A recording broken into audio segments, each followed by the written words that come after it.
Welcome to A Setting of Silver. This podcast exists to make historic Christian writings accessible to 21st century listeners. While not as valuable as the Bible, we can still learn much from the faith and practice of those who followed in the footsteps of the apostles. It's my hope that wherever you find yourself, these words, carried through time, would encourage you to walk in faith with Jesus. This episode contains two of the earliest Christian apologies from Aristides and Melito. The Apology of Aristides may be the oldest surviving defense of Christianity recorded outside the Bible. For a long time, one of the only known references to this work was a quote from Eusebius in the 4th century, where he described Aristides as follows. Aristides also, a man faithfully devoted to the religion we profess, like Quadratus, has left to posterity a defense of the faith, addressed to Hadrian. This work is also preserved by a great number, even to the present day. Eusebius further recounts that this apology was presented to Emperor Hadrian in Athens around AD 125, that Aristides was a philosopher, and that because of his defense, along with that of Quadratus, which has been lost, the emperor forbade the government to punish Christians without investigation and trial. The text itself has a rather interesting history. It was known to Eusebius and Jerome, but became lost to most of the church until 1878, when an Armenian monk at the Meccatorite convent of St. Lazarus at Venice published a copy that had been translated into Armenian centuries before. In 1889, a Syriac translation was found in the convent of St. Catherine on Mount Sinai, confirming the previous publication. As a result of the dedicated work of Christian scholars maintaining and preserving these critical writings, we can still be encouraged by the faith of Aristides well over 1,000 years after his death. In his Apology, Aristides classifies different religions and explains how the Chaldeans, Egyptians, Greeks, and Jews are all misguided. He ends with a declaration of the Christian faith which focuses on Christ's saving work and the virtuous deeds that Christians ought to perform in response. When read in the context of other apologies in this collection, the Apology of Aristides is nothing unique. However, by virtue of this being one of the first apologies, and, according to Jerome, the template used by Justin Martyr, there is a good chance that is because Aristides' work helped to define the genre. The second apology presented here is from Melito, who wrote around AD 170. He was bishop of the church in Sardis and likely knew Polycarp and Irenaeus. While few of his writings remain, he was profoundly influential on the likes of Tertullian and later Jerome for his work in defining the Old Testament canon of Scripture. He was ultimately martyred, likely by the Emperor Marcus Aurelius, around 177. The Apology itself is a discourse that he gave in front of Antoninus Caesar and represents an example of how the early church called non-believers to faith. It follows a familiar pattern, beginning with a rejection of the religious and moral norms of the day. Melito then introduces Christ as the supreme being who is greater than all gods and philosophies. Finally, he ends with an individual call to live a moral and upright life as we wait in faith to inherit the eternal salvation offered in Christ. While later texts, like Lactantius's Divine Institutes, are more thorough, Melito's Apology remains a simple and honest call to faith directed to one of the most powerful men in the world. And now, please enjoy the Apology of Aristides. I, O King, in the providence of God came into the world. And when I had considered the heaven and the earth, the sun and the moon and the rest, I marveled at their orderly arrangement. And when I saw that the universe and all that is therein is moved by necessity, I perceived that the mover and controller is God. For everything which causes motion is stronger than that which is moved, and that which controls is stronger than that which is controlled. The selfsame being, then, who first established and now controls the universe, him do I affirm to be God, who is without beginning and without end, immortal and self-sufficing, above all passions and infirmities, above anger and forgetfulness and ignorance and the rest. Through him too all things consist. He requires not sacrifice and libation nor any one of the things that appear to sense, but all men stand in need of him. Having thus spoken concerning God, So far as it was possible for me to speak of him, let us next proceed to the human race, that we may see which of them participate in the truth and which of them in error. For it is clear to us, O king, that there are three classes of men in this world. These being the worshippers of the gods acknowledged among you, and Jews, and Christians. Further, they who pay homage to many gods are themselves divided into three classes, Chaldeans namely, and Greeks, and Egyptians. For these have been guides and preceptors to the rest of the nations in the service and worship of these many titled deities. Let us see then which of them participate in truth and which of them in error. The Chaldeans, then, not knowing God, went astray after the elements and began to worship the creation more than their creator. And of these they formed certain shapes and styled them a representation of the heaven and the earth and the sea, of the sun too and the moon and the other primal bodies or luminaries. And they shut them up together in shrines, and worshipped them, calling them gods, even though they had to guard them securely for fear they should be stolen by robbers. And they did not perceive that anything which acts as guard is greater than that which is guarded, and that he who makes is greater than that which is made. For if their gods are unfit to look after their own safety, how shall they bestow protection upon others? Great then is the error into which the Chaldeans wandered in adoring lifeless and good-for-nothing images. And it occurs to me as surprising, O king, how it is that their so-called philosophers have quite failed to observe that the elements themselves are perishable. And if the elements are perishable and subject to necessity, how are they gods? And if the elements are not gods, how do the images made in their honor come to be gods? Let us proceed then, O king, to the elements themselves, that we may show in regard to them that they are not gods, but perishable and mutable, produced out of that which did not exist at the command of the true God, who is indestructible and immutable and invisible. Yet he sees all things, and as he wills, modifies and changes things. What then shall I say concerning the elements?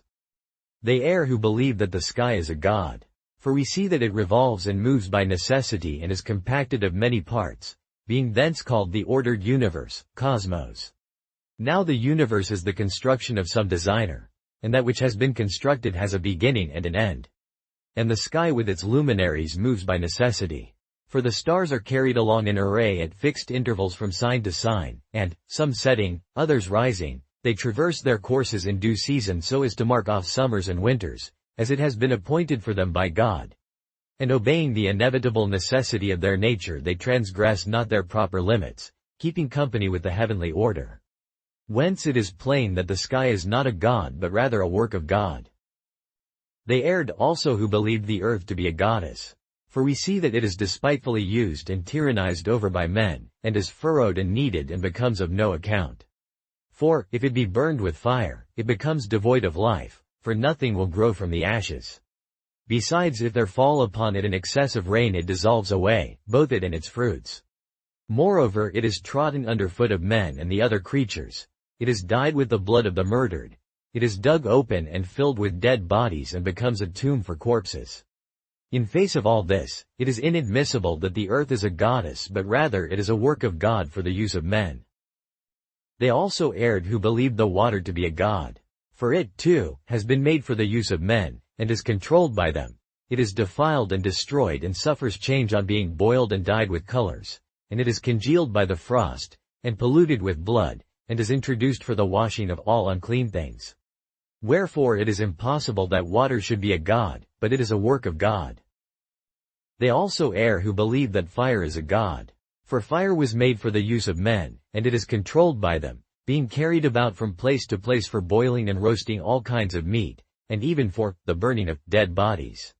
Moreover, it is extinguished in many ways, being quenched through man's agency. So it cannot be allowed that fire is a god, but it is a work of God. They also err who think the blowing of the winds is a goddess. For it is clear that it is under the dominion of another, and for the sake of man it has been designed by God for the transport of ships and the conveyance of grain and for man's other wants. It rises too and falls at the bidding of God, whence it is concluded that the blowing of the winds is not a goddess but only a work of God. They also err who believe the sun to be a god. For we see that it moves by necessity and revolves and passes from sign to sign, setting and rising so as to give warmth to plants and tender shoots for the use of man. Besides, it has its part in common with the rest of the stars, and is much smaller than the sky. It suffers eclipse of its light and is not the subject of its own laws. Wherefore it is concluded that the sun is not a god, but only a work of God. They also err who believe that the moon is a goddess. For we see that it moves by necessity and revolves and passes from sign to sign, setting and rising for the benefit of men. And it is less than the sun and waxes and wanes and has eclipses. Wherefore it is concluded that the moon is not a goddess but a work of God. They also err who believe that man is a god. For we see that he is moved by necessity, and is made to grow up, and becomes old even though he would not. And at one time he is joyous, at another he is grieved when he lacks food and drink and clothing. And we see that he is subject to anger and jealousy and desire and change of purpose and has many infirmities. He is destroyed too in many ways by means of the elements and animals, and by ever assailing death. It cannot be admitted, then, that man is a god, but only a work of God. Great therefore is the error into which the Chaldeans wandered, following after their own desires. For they reverence the perishable elements and lifeless images, and do not perceive that they themselves make these things to be gods. Let us proceed then to the Greeks, that we may see whether they have any discernment concerning God. The Greeks, indeed, though they call themselves wise, proved more deluded than the Chaldeans in alleging that many gods have come into being, some of them male, some female, practiced masters in every passion and every variety of folly. And the Greeks themselves represented them to be adulterers and murderers, wrathful and envious and passionate, slayers of fathers and brothers, thieves and robbers, crippled and limping, workers in magic and victims of frenzy. Some of them died, as their account goes, and some were struck by thunderbolts, and became slaves to men, and were fugitives, and they mourned and lamented, and changed themselves into animals for wicked and shameful ends. Wherefore, O king, they are ridiculous and absurd and impious tales that the Greeks have introduced, giving the name of gods to those who are not gods, to suit their unholy desires, in order that, having them as patrons of vice, they might commit adultery and robbery and do murder and other shocking deeds. For if their gods did such deeds, why should not they also do them?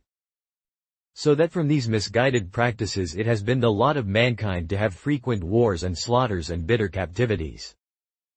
But, further, if we be minded to discuss their gods individually, you will see how great is the absurdity.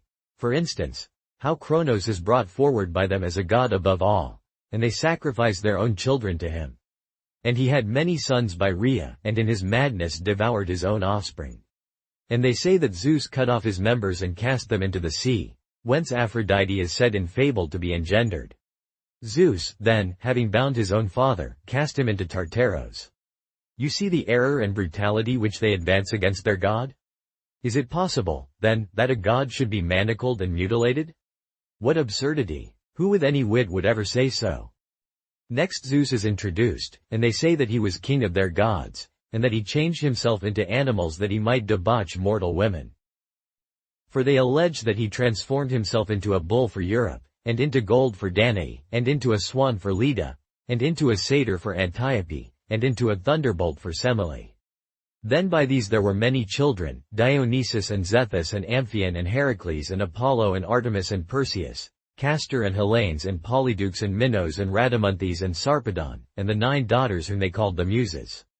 Then too they bring forward statements about the matter of Ganymedes. Hence it happened, O king, to mankind to imitate all these things and to become adulterous men and lascivious women, and to be workers of other terrible iniquities, through the imitation of their god. Now how is it possible that a god should be an adulterer or an obscene person or a parricide? Along with him, too, they bring forward one Hephaestus as a god, and they say that he is lame and wields a hammer and tongs, working as a smith for his living. Is he then badly off? But it cannot be admitted that a god should be a cripple, and besides be dependent on mankind. Then they bring forward Hermes as a god, representing him to be lustful, and a thief, and covetous, and a magician, and maimed, and an interpreter of language. But it cannot be admitted that such an one is a god. They also bring forward Asclepios as a god who is a doctor and prepares drugs and compounds plasters for the sake of a living. For he was badly off.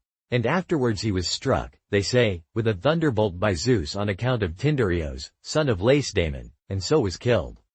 Now if Asclepius in spite of his divinity could not help himself when struck by lightning, how will he come to the rescue of others? Again, Ares is represented as a god, fond of strife and given to jealousy, and a lover of animals and other such things.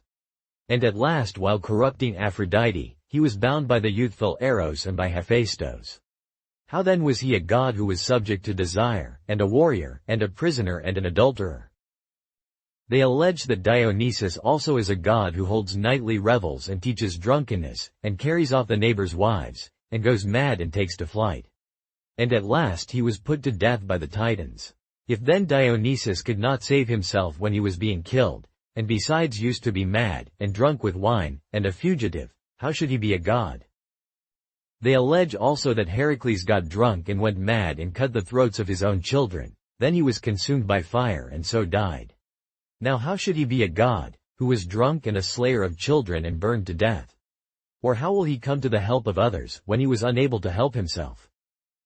They represent Apollo also as a jealous god, and besides as the master of the bow and quiver, and sometimes of the lyre and flute, and as divining to men for pay? Can he then be very badly off? But it cannot be admitted that a god should be in want, and jealous, and a harping minstrel. They represent Artemis also as his sister, who is a huntress and has a bow with a quiver, and she roams alone upon the hills with the dogs to hunt the stag or the wild boar. How then should such a woman, who hunts and roams with her dogs, be a divine being? Even Aphrodite herself they affirm to be a goddess who is adulterous. For at one time she had Ares as a paramour, and at another time Anchises and again Adonis, whose death she also laments, feeling the want of her lover. And they say that she even went down to Hades to purchase back Adonis from Persephone. Did you ever see, O king, greater folly than this, to bring forward as a goddess one who is adulterous and given to weeping and wailing? And they represent that Adonis is a hunter god, who came to a violent end, being wounded by a wild boar and having no power to help himself in his distress. How then will one who is adulterous and a hunter and mortal give himself any concern for mankind? All this and much more of a like nature, and even far more disgraceful and offensive details, have the Greeks narrated, O king, concerning their gods. Details which it is not proper either to state or for a moment to remember. And hence mankind, taking an impulse from their gods, practiced all lawlessness and brutality and impiety, polluting both earth and air by their awful deeds. The Egyptians, again, being more stupid and witless than these, have gone further astray than all the nations. For they were not content with the objects of worship of the Chaldeans and the Greeks, but in addition to these brought forward also brute creatures as gods, both land and water animals, and plants and herbs. And they were defiled with all madness and brutality more deeply than all the nations on the earth. For originally they worshipped Isis, who had Osiris as brother and husband. He was slain by his own brother Typhon, and therefore Isis with Horus her son fled for refuge to Byblos in Syria, mourning for Osiris with bitter lamentation, until Horus grew up and slew Typhon. So that neither had Isis power to help her own brother and husband, nor could Osiris defend himself when he was being slain by Typhon. Nor did Typhon, the slayer of his brother, when he was perishing at the hands of Horus and Isis, find means to rescue himself from death. And though they were revealed in their true character by such mishaps, they were believed to be very gods by the simple Egyptians, who were not satisfied even with these or the other deities of the nations, but brought forward also brute creatures as gods. For some of them worshipped the sheep, and some the goat. Another tribe worshipped the bull and the pig. Others again, the raven and the hawk, and the vulture and the eagle. And others the crocodile. And some the cat and the dog, and the wolf and the ape, and the dragon and the asp. And others the onion and the garlic and thorns and other created things. And the poor creatures do not perceive about all these that they are utterly helpless. For though they see their gods eaten by men of other tribes, and burnt as offerings and slain as victims and mouldering in decay, they have not perceived that they are not gods. So the Egyptians and the Chaldeans and the Greeks made a great error in bringing forward such beings as gods, and in making images of them, and in deifying dumb and senseless idols. And I wonder how they saw their gods sawn out and hacked and docked by the workmen, and besides aging with time and falling to pieces, and being cast from metal, and yet did not discern concerning them that they were not gods. For when they have no power to see to their own safety, how will they take forethought for men? But further, the poets and philosophers, alike of the Chaldeans and the Greeks and the Egyptians, while they desired by their poems and writings to magnify the gods of their countries, rather revealed their shame, and laid it bare before all men. For if the body of man, while consisting of many parts, does not cast off any of its own members, but preserving an unbroken unity in all its members, is harmonious with itself, how shall variance and discord be so great in the nature of God? For if there had been a unity of nature among the gods, then one God ought not to have pursued or slain or injured another. And if the gods were pursued by gods, and slain, and kidnapped and struck with lightning by them, then there is no longer any unity of nature, but divided counsels, all mischievous. So that not one of them is a god. It is clear then, O king, that all their discourse on the nature of the gods is an error. But how did the wise and erudite men of the Greeks not observe that inasmuch as they make laws for themselves they are judged by their own laws? For if the laws are righteous, their gods are altogether unrighteous, as they have committed transgressions of laws, in slaying one another, and practicing sorceries, and adultery and thefts and intercourse with males. If they were right in doing these things, then the laws are unrighteous, being framed contrary to the gods. Whereas in fact, the laws are good and just, commending what is good and forbidding what is bad. But the deeds of their gods are contrary to law. Their gods, therefore, are lawbreakers, and all liable to the punishment of death. And they are impious men who introduce such gods. For if the stories about them be mythical, the gods are nothing more than mere names. And if the stories be founded on nature, still they who did and suffered these things are no longer gods. And if the stories be allegorical, they are myths and nothing more. It has been shown then, O king, that all these polytheistic objects of worship are the works of error and perdition. For it is not right to give the name of gods to beings which may be seen but cannot see. But one ought to reverence the invisible and all-seeing and all-creating God. Let us proceed then, O king, to the Jews also, that we may see what truth there is in their view of God. For they were descendants of Abraham and Isaac and Jacob, and migrated to Egypt. And thence God brought them forth with a mighty hand and an uplifted arm through Moses, their lawgiver. And by many wonders and signs he made known his power to them. But even they proved stubborn and ungrateful, and often served the idols of the nations, and put to death the prophets and just men who were sent to them. Then when the Son of God was pleased to come upon the earth, they received him with wanton violence and betrayed him into the hands of Pilate the Roman governor. And paying no respect to his good deeds and the countless miracles he wrought among them, they demanded a sentence of death by the cross. And they perished by their own transgression, for to this day they worship the one God Almighty, but not according to knowledge. For they deny that Christ is the Son of God, and they are much like to the heathen, even although they may seem to make some approach to the truth from which they have removed themselves. So much for the Jews. Now the Christians trace their origin from the Lord Jesus Christ, and he is acknowledged by the Holy Spirit to be the Son of the Most High God, who came down from heaven for the salvation of men. And being born of a pure virgin, unbegotten and immaculate, he assumed flesh and revealed himself among men that he might recall them to himself from their wandering after many gods. And having accomplished his wonderful dispensation, by a voluntary choice he tasted death on the cross, fulfilling an august dispensation. And after 3 days he came to life again and ascended into heaven. And if you would read, O king, you may judge the glory of his presence from the holy gospel writing, as it is called among themselves. He had 12 disciples, who after his ascension to heaven went forth into the provinces of the whole world, and declared his greatness. As for instance, one of them traversed the countries about us, proclaiming the doctrine of the truth. From this it is, that they who still observe the righteousness enjoined by their preaching are called Christians. And these are they who more than all the nations on the earth have found the truth. For they know God, the Creator and Fashioner of all things through the only begotten Son and the Holy Spirit, and beside him they worship no other God. They have the commands of the Lord Jesus Christ himself graven upon their hearts, and they observe them, looking forward to the resurrection of the dead and life in the world to come. They do not commit adultery nor fornication, nor bear false witness, nor covet the things of others. They honor father and mother, and love their neighbors. They judge justly, and they never do to others what they would not wish to happen to themselves. They appeal to those who injure them, and try to win them as friends. They are eager to do good to their enemies, They are gentle and easy to be entreated. They abstain from all unlawful conversation and from all impurity. They despise not the widow, nor oppress the orphan. And he that has, gives ungrudgingly for the maintenance of him who has not. If they see a stranger, they take him under their roof, and rejoice over him as over a very brother. For they call themselves brethren not after the flesh but after the Spirit.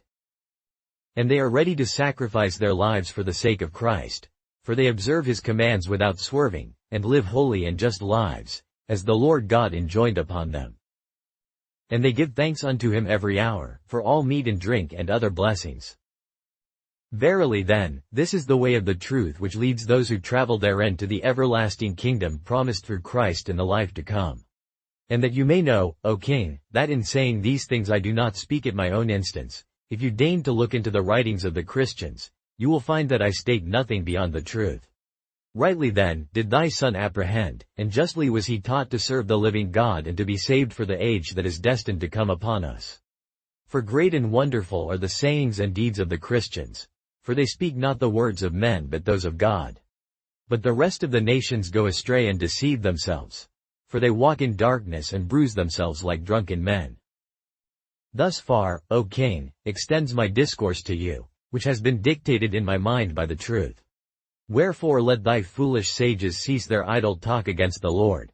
For it is profitable for you to worship God the Creator, and to give ear to his incorruptible words, that ye may escape from condemnation and punishment, and be found to be heirs of life everlasting. And now, please enjoy the Apology of Melito. A discourse which was in the presence of Antoninus Caesar, and he exhorted the said Caesar to acquaint himself with God, and showed to him the way of truth. He began to speak as follows. It is not easy, said Melito, speedily to bring into the right way the man who has a long time previously been held fast by error. It may, however, be effected.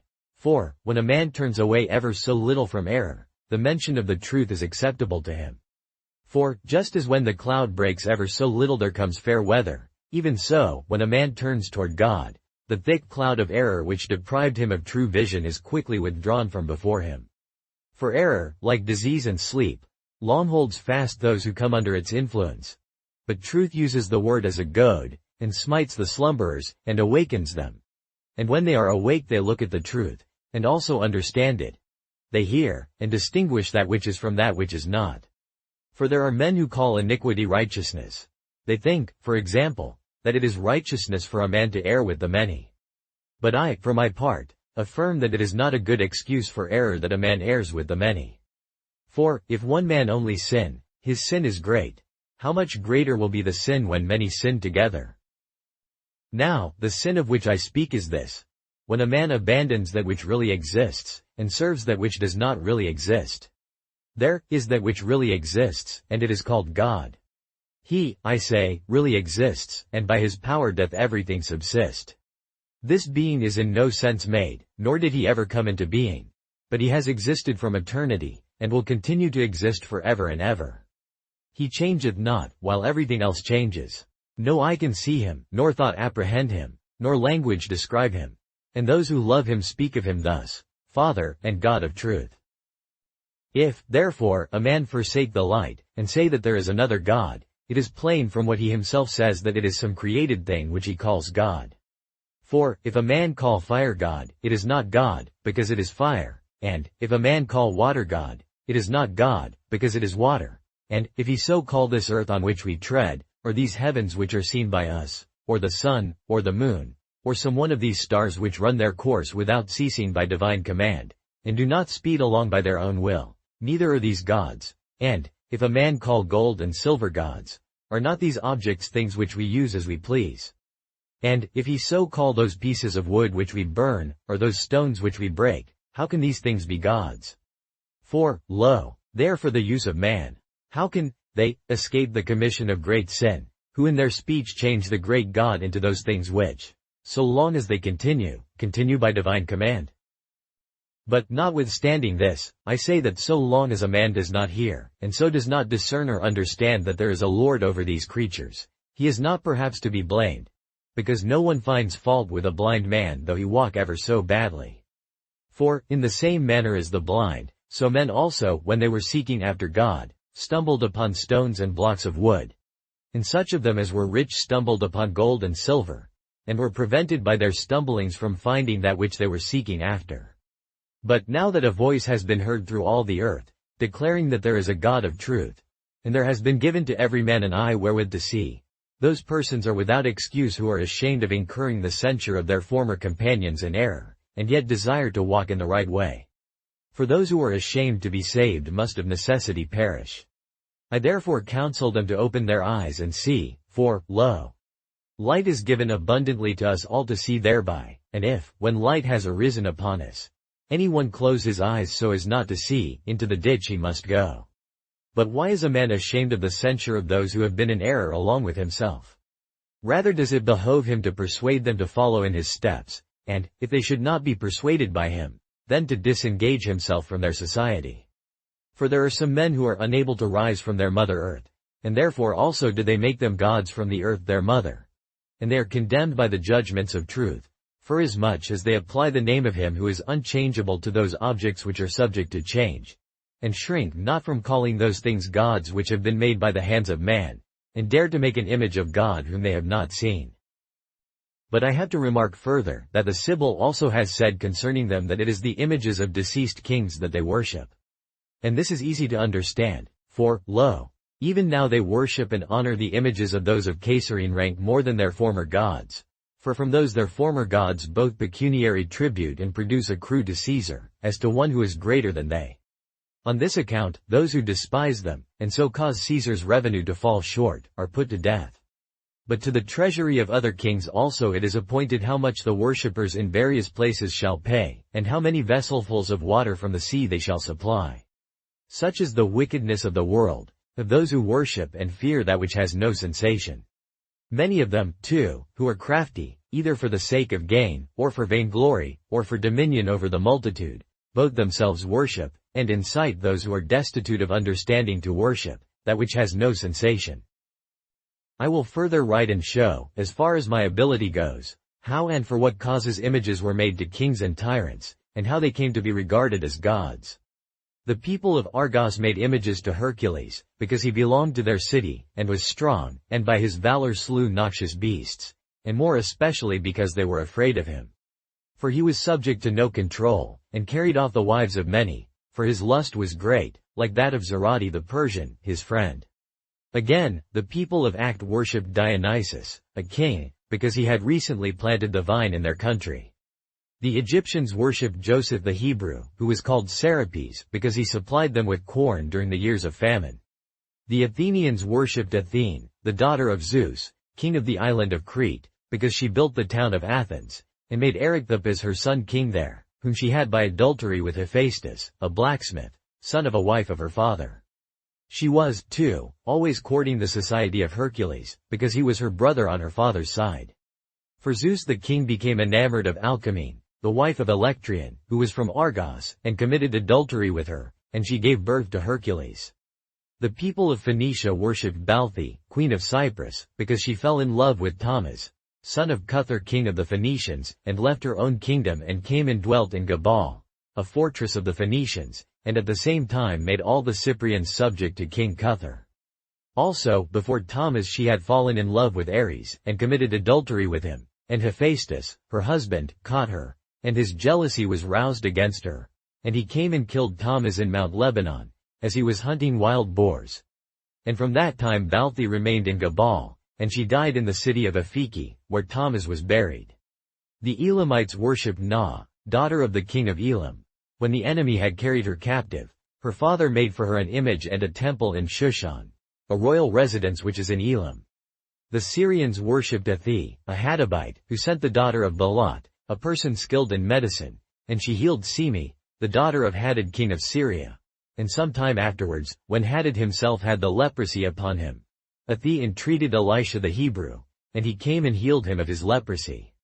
The people of Mesopotamia also worshipped Cuthbe, a Hebrew woman, because she delivered Bakru, the paternal king of Edessa, from his enemies. With respect to Nebo, who is worshipped in Mabug, why should I write to you? For, lo, all the priests who are in Mabug know that it is the image of Orpheus, a Thracian magus. Hadrian, again, is the image of Zarathustra, a Persian magus. For both of these magi practiced magic at a well which was in a wood in Mabug, in which was an unclean spirit, and it assaulted and disputed the passage of every one who passed by in all that country in which the town of Mabug is situated. And these magi, in accordance with what was a mystery in their Magian system, bade Semi, the daughter of Hadad, to draw water from the sea and pour it into the well, so that the spirit should not come up and commit assault. In like manner, the rest of mankind made images to their kings and worshipped them, of which matter I will not write further. But thou, a person of liberal mind, and familiar with the truth, if thou wilt properly consider these matters, commune with thine own self, and, though they should clothe thee in the garb of a woman, remember that thou art a man. Believe in him who is in reality God, and to him lay open thy mind, and to him commit thy soul, and he is able to give thee immortal life forever, for everything is possible to him. And let all other things be esteemed by thee just as they are, images as images, and sculptures as sculptures. And let not that which is only made be put by thee in the place of him who is not made, but let him, the ever-living God, be constantly present to thy mind. For thy mind itself is his likeness. For it too is invisible and impalpable, and not to be represented by any form, yet by its will is the whole bodily frame moved. Know, therefore, that, if thou constantly serve him who is immovable, even he exists forever, so thou also, when thou shalt have put off this body, which is visible and corruptible, shall stand before him forever, endowed with life and knowledge, and thy works shall be to thee wealth inexhaustible and possessions unfailing. And know that the chief of thy good works is this, that thou know God, and serve him. Know, too, that he asketh not anything of thee, he needeth not anything. Who is this God? He who is himself truth, and his word truth. And what is truth? That which is not fashioned, nor made, nor represented by art. That is, which has never been brought into existence, and is on that account called truth. If, therefore, a man worship that which is made with hands, it is not the truth that he worships, nor yet the word of truth. I have very much to say on this subject, but I feel ashamed for those who do not understand that they are superior to the work of their own hands, nor perceive how they give gold to the artists that they may make for them gods, and give them silver for their adornment and honor, and move their riches about from place to place, and then worship them. And what infamy can be greater than this, that a man should worship his riches, and forsake him who bestowed those riches upon him? And that he should revile man, yet worship the image of man, and slay a beast, yet worship the likeness of a beast? This also is evident, that it is the workmanship of their fellowmen that they worship. For they do not worship the treasures while they are laid by in the bag, but when the artists have fashioned images out of them they worship them. Neither do they worship the gold or the silver considered as property, but when the gravers have sculptured them then they worship them. Senseless man, what addition has been made to thy gold, that now thou worshipest it? If it is because it has been made to resemble a winged animal, why dost thou not worship the winged animal itself? And if because it has been made like a beast of prey, lo, the beast of prey itself is before thee. And if it is the workmanship itself that pleases thee, let the workmanship of God please thee, who made all things, and in his own likeness made the workman, who strive to do like him, but resemble him not. But perhaps thou wilt say, how is it that God did not so make me that I should serve him, and not images? In speaking thus, thou art seeking to become an idle instrument, and not a living man. For God made thee as perfect as it seemed good to him. He has given thee a mind endowed with freedom. He has set before thee objects in great number, that thou on thy part mayest distinguish the nature of each thing and choose for thyself that which is good. He has set before thee the heavens, and placed in them the stars. He has set before thee the sun and the moon, and they too every day run their course therein. He has set before thee the multitude of waters, and restrained them by his word. He has set before thee the wide earth, which remains at rest, and continues before thee without variation. Yet, lest thou shouldst suppose that of its own nature it so continues, he makes it also to quake when he pleaseth. He has set before thee the clouds, which by his command bring water from above and satisfy the earth. That from hence thou mayest understand that he who puts these things in motion is superior to them all, and mayest accept thankfully the goodness of him who has given thee a mind whereby to distinguish these things from one another. Wherefore I counsel thee to know thyself, and to know God. For understand how that there is within thee that which is called the soul, by it the eye seeth, by it the ear heareth, by it the mouth speaketh. and how it makes use of the whole body, and how, whenever he pleaseth to remove the soul from the body, this falleth to decay and perisheth. From this, therefore, which exists within thyself and is invisible, understand how God also moveth the whole by his power, like the body, and that, whenever it pleases him to withdraw his power, the whole world also, like the body, will fall to decay and perish. But why this world was made, and why it passes away, and why the body exists, and why it falls to decay, and why it continues, thou canst not know until thou hast raised thy head from this sleep in which thou art sunk, and hast opened thine eyes and seen that God is one, the Lord of all, and hast come to serve him with all thy heart. Then will he grant thee to know his will. For every one that is severed from the knowledge of the living God is dead and buried even while in his body. Therefore is it that thou dost wallow on the ground before demons and shadows, and askest vain petitions from that which has not anything to give. But thou, stand thou up from among those who are lying on the earth and caressing stones, and giving their substance as food for the fire, and offering their raiment to idols, and, while themselves possessed of senses, are bent on serving that which has no sensation. And offer thou for thy imperishable soul petitions for that which decayeth not, to God who suffers no decay. And thy freedom will be at once apparent. And be thou careful of it, and give thanks to God who made thee, and gave thee the mind of the free, that thou mightest shape thy conduct even as thou wilt.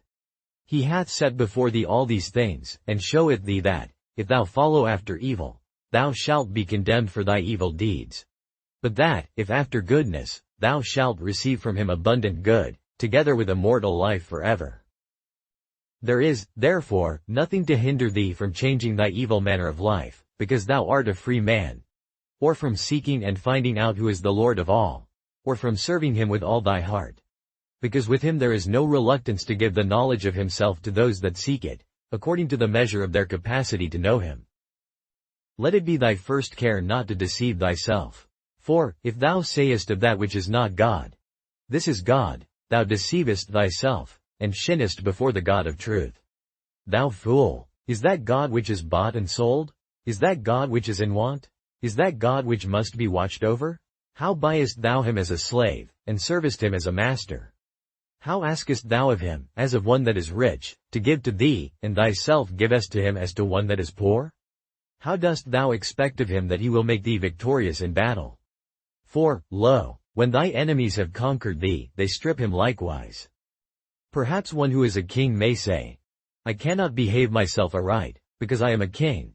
It becomes me to do the will of the many. He who speaks thus really deserves to be laughed at. For why should not the king himself lead the way to all good things, and persuade the people under his rule to behave with purity, and to know God in truth, and in his own person set before them the patterns of all things excellent, since thus it becomes him to do? For it is a shameful thing that a king, however badly he may conduct himself, should yet judge and condemn those who do amiss. My opinion is this, that in this way a kingdom may be governed in peace, when the sovereign is acquainted with the God of truth, and is withheld by fear of him from doing wrong to those who are his subjects, and judges everything with equity, as one who knows that he himself also will be judged before God, while, at the same time, those who are under his rule are withheld by the fear of God from doing wrong to their sovereign, and are restrained by the same fear from doing wrong to one another.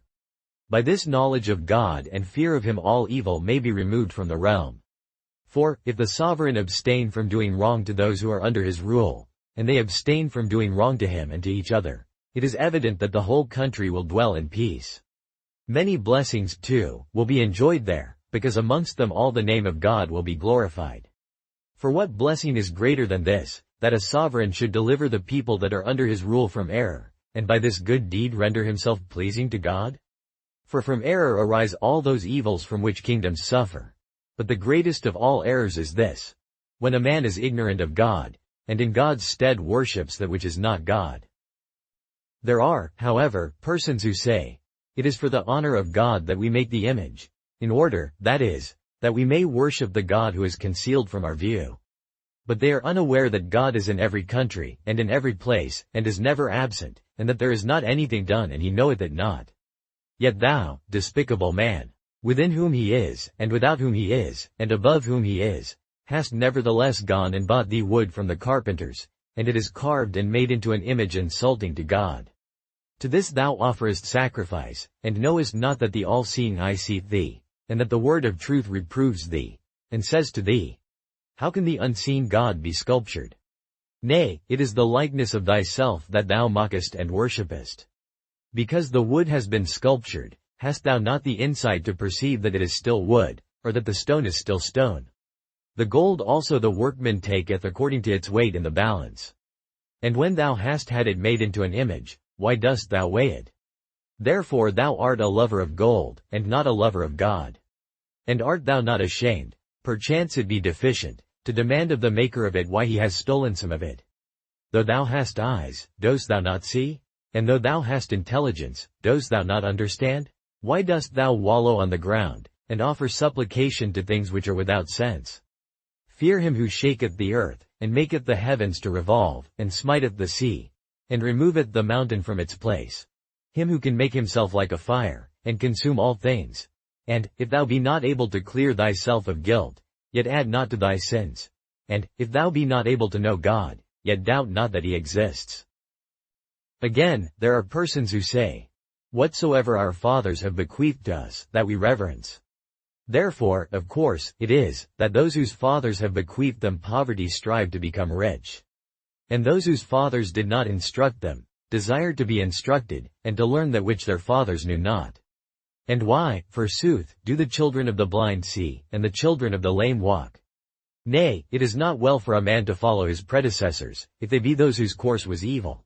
But rather that we should turn from that path of theirs, lest that which befell our predecessors should bring disaster upon us also. Wherefore, inquire whether thy father's course was good, and, if so, do thou also follow in his steps. But, if thy father's course was very evil, let thine be good, and so let it be with thy children after thee. Be grieved also for thy father because his course is evil, so long as thy grief may avail to help him. But, as for thy children, speak to them thus. There is a God, the Father of all, who never came into being, neither was ever made, and by whose will all things subsist. He also made the luminaries that his works may see one another, and he conceals himself in his power from all his works. For it is not permitted to any being subject to change to see him who changes not. But such as are mindful of his words, and are admitted into that covenant which is unchangeable, they see God, so far as it is possible for them to see him. These also will have power to escape destruction, when the flood of fire comes upon all the world. For there was once a flood and a wind, and the great men were swept away by a violent blast from the north, but the just were left, for a demonstration of the truth. Again, at another time there was a flood of water, and all men and animals perished in the multitude of waters, but the just were preserved in an ark of wood by the command of God. So also will it be at the last time. There shall be a flood of fire, and the earth shall be burnt up, together with its mountains. And mankind shall be burnt up, along with the idols which they have made, and the carved images which they have worshipped. And the sea shall be burnt up, together with its islands. But the just shall be preserved from wrath, like as were their fellows of the ark from the waters of the deluge. And then shall those who have not known God, and those who have made them idols, bemoan themselves, when they shall see those idols of theirs being burnt up, together with themselves, and nothing shall be found to help them. When thou, Antoninus Caesar, shall become acquainted with these things, and thy children also with thee, then wilt thou bequeath to them an inheritance forever which fadeth not away, and thou wilt deliver thy soul, and the souls of thy children also, from that which shall come upon the whole earth in the judgment of truth and of righteousness. For, according as thou hast acknowledged him here, so will he acknowledge thee there, and, if thou account him here superfluous, he will not account thee one of those who have known him and confessed him. These may suffice thy majesty, and, if they be too many, yet deign to accept them. Here endeth Melito. Thanks for listening to this episode of A Setting of Silver. The audio you've been listening to was produced by Bill Connick using Google's text-to-speech service. The text was taken from an 1885 collection of early church writings available at ccel.org. Finally, I want to thank the volunteers at CCEL who organized and formatted the data into a computer-friendly format. Without their work, this would have been practically impossible to create.